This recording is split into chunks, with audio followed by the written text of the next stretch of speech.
day, everyone. I hope you are doing all today. Before we begin, I would like to say that stories have the power to open our eyes, touch our hearts, and inspire change.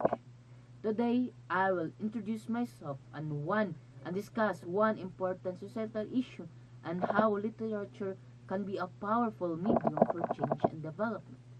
Good day. I am John Marquijano Nigapatan. I am 19 years of age and I live in Oral, Banilan, Mandawi City. I am currently a second year public administration student and I am also a scholar of Mandawi City. When it comes to my hobbies, I truly love photography and videography. I started photography when I was 15 years old and years become it became more than just a hobby. It became my profession. And now I am a professional freelance photographer and video shooter.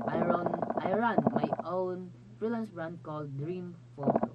So our simple goal in Dream Photo, we capture dreams, create memories, and share love through our art.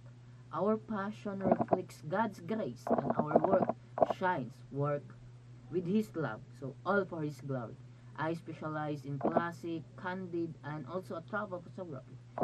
Also, I am a DTI certified, and aside from creative work, I am a fire volunteer and barangay as well as editor and media volunteer. Academically, I have always been an achiever from elementary to junior high school. I consistently rank at top and graduated as top 1 of the whole batch in my junior high and my senior high honor as a class salutatorian. So, moving forward, in societal issue, I choose political oppression. To discuss political oppression, so what is political oppression? So, political oppression happens in those power limit freedom of speech, expression, and access to information.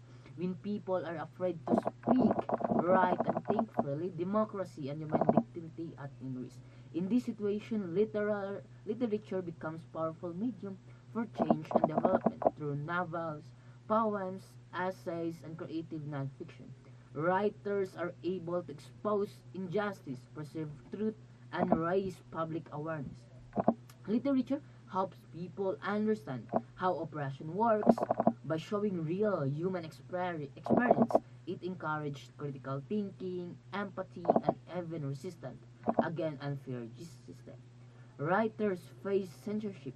Literature still finds a way to speak. Authors often use symbolism, metaphors, and storytelling to challenge authority and promote freedom, equality, and democratic values.